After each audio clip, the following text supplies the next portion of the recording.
હોય અને અમદાવાદના પોળના વિસ્તારો પોરના ધાબા જે છે તે સૌ કોઈને યાદ આવતા હોય છે અને લોકો ભાડે આપતા હોય છે અને તેવી જ રીતે વડોદરામાં પણ હવે ઉત્તરાયણમાં ભાડે ધાબુ જે છે તે આપવાની પ્રથા જાણે શરૂ થઈ ચૂકી છે।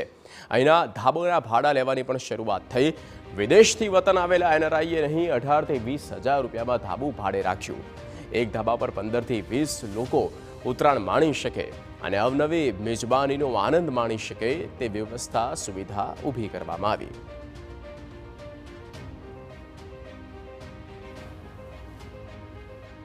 નગરી વડોદરામાં આવતીકાલે ધામધૂમથી ઉત્તરાયણની ઉજવણી થશે। આ ઉત્તરાયણની ઉજવણી દરમિયાન હવે જે રીતે ટ્રેન્ડ વધ્યો છે, અમદાવાદ બાદ વડોદરામાં પણ ધાબુ ભાડે આપવાનો જે ટ્રેન્ડ વધ્યો છે તેને લઈને લોકોમાં ઉત્સુકતા છે અને સાથે સાથે જે વડોદરા જૂનું કહેવાય એટલે કે જે પોળનો વિસ્તાર છે, આ પોળના વિસ્તારો મોટા ભાગે તો તમામ વિસ્તારોમાં અત્યારે કોમર્શિયલ બિલ્ડિંગો થઈ ગઈ છે, પરંતુ અનેક બિલ્ડિંગો એવી છે કે જ્યાં આગળ હજુ પણ ધાબા રહ્યા હોય અને આ તમામ જે અગાસી છે, છત છે તેને ભાડે આપવા માટેની જે તૈયારીઓ છે તે કરવામાં આવતી હતી।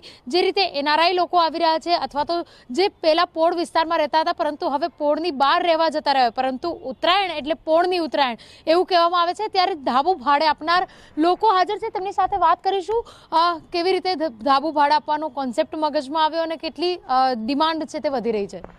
આ પોળમાં બહુ વર્ષોથી ઉત્તરાયણ ઉજવાઈ રહી છે અને આ જૂની પોળોમાં બહુ જ પ્રખ્યાત છે। આ તો ધાબા ભાડેમાં અત્યારે લોકો છે ને એનો ક્રેઝ વધી રહ્યો ધાબાનો પોળના, તો અમે આ ધાબુ ભાડે આપવામાં વિચાર્યું છે આજ વખતે।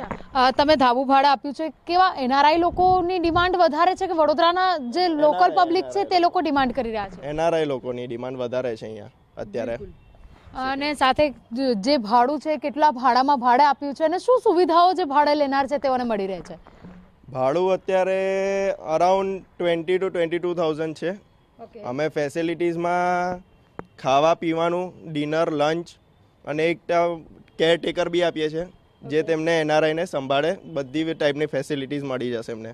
ઓકે, વડોદરાની જે પોળની ઉત્તરાયણ ફેમસ છે, કેટલી ઉત્સુકતા છે ઉત્તરાયણને ઉજવવા માટે? ઉત્સુકતા તો ફૂલ દેખાઈ રહી છે અત્યારે, જેવી રીતે બધાએ સ્પીકર્સ ને બધું મૂકી દીધું છે, ચાલુ થઈ ગયું છે। તહેવાર ફૂલ ધૂમધામથી ઉજવાઈ રહ્યો છે। પોળમાં તો પહેલેથી ઉજવાઈ રહ્યા છે આ બધા તહેવારો આવી રીતે। પોળની ઉત્તરાયણ ખૂબ જ ફેમસ છે। આ વખતની ઉત્તરાયણને લઈને કેટલી ઉત્સુકતા? આ વખતને લઈને જે તમે જોઈ શકતો કે બધા એનઆરઆઈ ને બધા અહીંયા રહ્યા છે, લોકોને ક્રેઝ જાગી રહ્યો છે કે એનઆરઆઈ લોકો લાખો રૂપિયા ખર્ચીને અહીંયા આવી રહ્યા છે। જેવી રીતે તમે જોઈ શકો, સામેવાલી છે, આ છે, આમ સાઈડ છે, બધા લોકો એનઆરઆઈ ખૂબ ન્યુઝીલેન્ડ છે, યુએસએ છે, લાખો રૂપિયા ખર્ચીને આવે છે અને